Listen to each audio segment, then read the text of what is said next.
రామ్మోహన్ రావు గారు, ఇంకొక అంశం ఏంటంటే నిజామాబాద్లో పసుపు బోర్డు ఏర్పాటును స్వాగతిస్తున్నాం, కానీ అందులో మతలబులు ఉన్నాయని చెప్పేసి పసుపుకి గిట్టుబాటు ధర కల్పించాల్సినటువంటి అవసరం ఉంది. కానీ మా హయాంలోనే పసుపు బోర్డు కోసం తీవ్రంగా కృషి చేశాం, కానీ ప్రోటోకాల్ పాటించలేదు. ఇందులో ఉన్నటువంటి మతలబ్ ఏంటి అంటే పసుపు బోర్డు ఏర్పాటు చేసి స్వాగతిస్తున్నాం, కానీ అందులో మతలబులు ఉన్నాయి, వాటిపై క్లారిటీ ఇవ్వాల్సినటువంటి అవసరం ఉందని చెప్పేసి బీఆర్ఎస్ ఎమ్మెల్సీ కవిత వ్యాఖ్యానించారు. ఆ వ్యాఖ్యలను ఏ విధంగా చూడొచ్చు? సేమ్ ఇదే. ఆమె 5 ఏళ్ళు ఎంపిక చేసింది.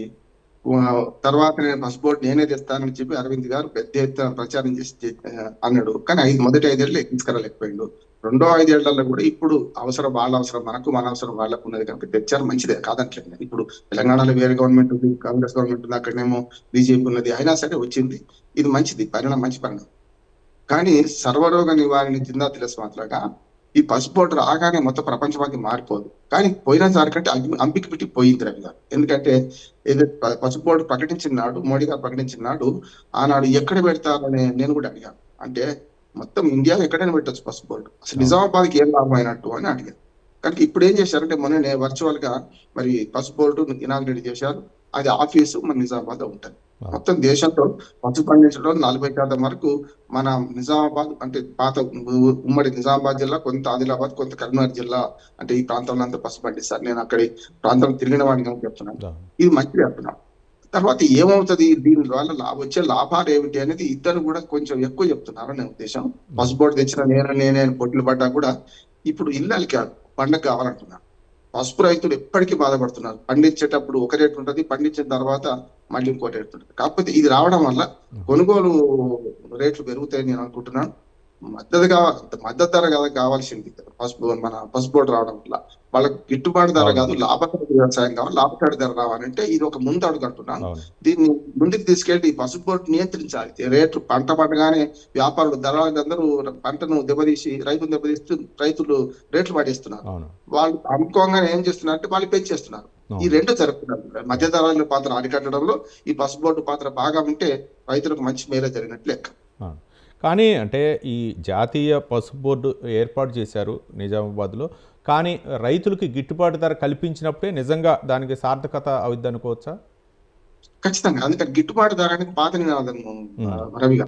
ఎప్పుడు కూడా జై కిసాన్, జై జవాన్, జై కిసాన్, అన్నదాత, రైతే రాజు ఇవన్నీ పాత నినాదాలతో పట్టుకొని నడుస్తున్నారు.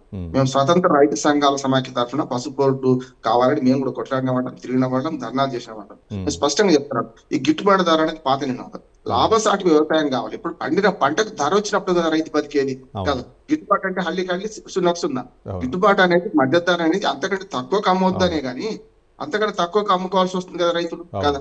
అందుకనే లాభసాటి వ్యవసాయం కావాలంటే ఈ పసుపు బోర్డు క్రియాశీలక పాత్ర నిర్వహించాలి. పసుపు రైతులకు పంట ఎంతకు మనకు ఉత్పత్తి అవుతుందో స్వామినాథన్ కమిషన్ ప్రకారం 1.5 లీటరు అంటే 100 రూపాయలు పంట పెట్టుబడికి అయితే 150 రూపాయలు రావాలంటున్నాం. ఇప్పుడు సబ్బు అమ్ముకునే వాడు నిర్ణయం చేసుకుంటుండే, పారిశ్రామిక ఉత్పత్తులని వాళ్ళు నిర్ణయం చేసుకుంటే వ్యవసాయ ఉత్పత్తుల మీద ప్రభుత్వం పెత్తనమైందని నేను అడుగుతున్నాను. అందుకనే ఇది సీరియస్ గా స్వతంత్ర రైతు సంఘాల ఏ రాజకీయ పార్టీకి సంబంధం లేదు. నేను దానికి కన్వీనర్ గా ఉన్నాను. రాష్ట్రం అంతా 2 రాష్ట్రాలు తిరిగి తెలంగాణ స్పష్టంగా చెప్తున్నాం, లాభసాటి వ్యవసాయం అనేది కావాలి. ఇప్పుడు గిట్టుబాటు ధర అనేది అన్ని రాజకీయ పార్టీలు అవే మాట్లాడుతున్నా, అది కరెక్ట్ కాదని నేను అంటున్నాను. కానీ రామ్మోహన్ రావు గారు, అంటే రైతు పొలాన్ని అయితే మాత్రం ఖాళీగా ఉంచడం, సప్పు తీసుకొచ్చి ఏదో పండించడానికి ప్రయత్నం చేస్తూనే ఉంటారు. తల తాకట్టు పెట్టి మనం వాడుక భాషలో తీసుకొచ్చైనా సరే పంటను పండించడానికి చేస్తున్నారు. కానీ ప్రకృతి విపత్తులు సంభవించినప్పుడు దానికి బీమా కల్పించడం ఇవన్నీ కూడా ఉండాలి కదా. ఒక బోర్డు ఏర్పాటు చేయటమే కాదు, విధి విధానాలు ఉండాలా, ఆ గిట్టుబాటు ధర కల్పించడం మీరు అన్నట్లు దానికి ఏదైనా విపత్తు సంభవించినప్పుడు వాళ్ళకి బీమా సౌకర్యం కూడా కల్పిస్తే కొంత ఊరట కలిగించే అంశాలు ఉంటాయి అనుకోవచ్చుగా. పంట విత్తినప్పటి నుంచి పంట పండి ఇంటికి వచ్చేదాకా దినదిన గండం 100 ఏళ్ల ఆయుష్ పంటలకు, రైతులకు. ఎందుకంటే ప్రకృతి వైపరీత్యం ఎట్లా ఉంటుంది రవి గారు, ప్రకృతి వైపరీత్యాన్ని మనం ఆపలేం కదా. ఇప్పుడు మన కాలిఫోర్నియాలో మనకు అక్కడ మన అమెరికాలో కాండవ దహనం జరుగుతుంది. ధనవంతులు సప్పంతులు తెల్లరక బీదోళ్ళు అయిపోయింది. దాన్ని ఎవరు ఆపలేం. భూకంపాలు కానీ ఇవి ఆకాశం పంచభూతాలు ప్రకోపిస్తే ఎవరు ఆపలేం. కానీ ఇది ప్రకృతి శాపం కాదు, పాలకుల పాపం అంటున్నారు. ఈ మాట మొదటి నుంచి అంటున్నాం. ఈ రైతాంగ దుస్థితికి కారణం అది పసుపు రైతు కావచ్చు, ఏ రైతనే కావచ్చు.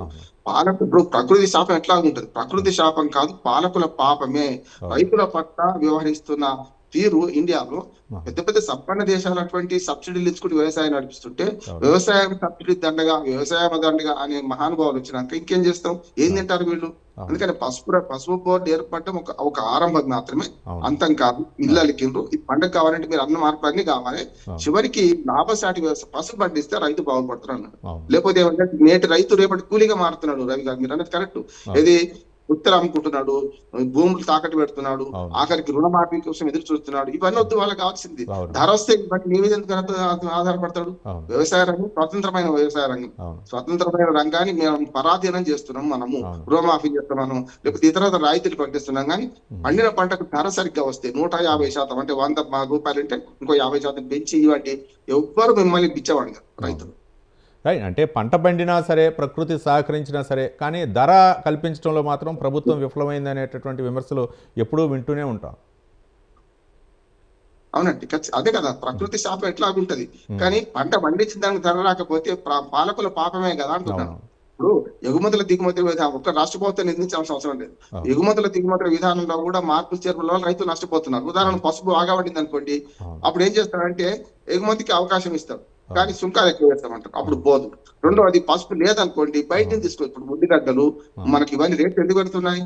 ఎగుమతుల విధానంలో అంతెందుకు మొక్కజొన్న వాళ్ళు బాగా పండినప్పుడు దిగుమతులు మనం ప్రభుత్వం అనుమతి ఇచ్చింది, మన మొక్కజొన్న రేటు పడిపోయింది, 1000 రూపాయలు పడిపోయింది 2000 నుంచి.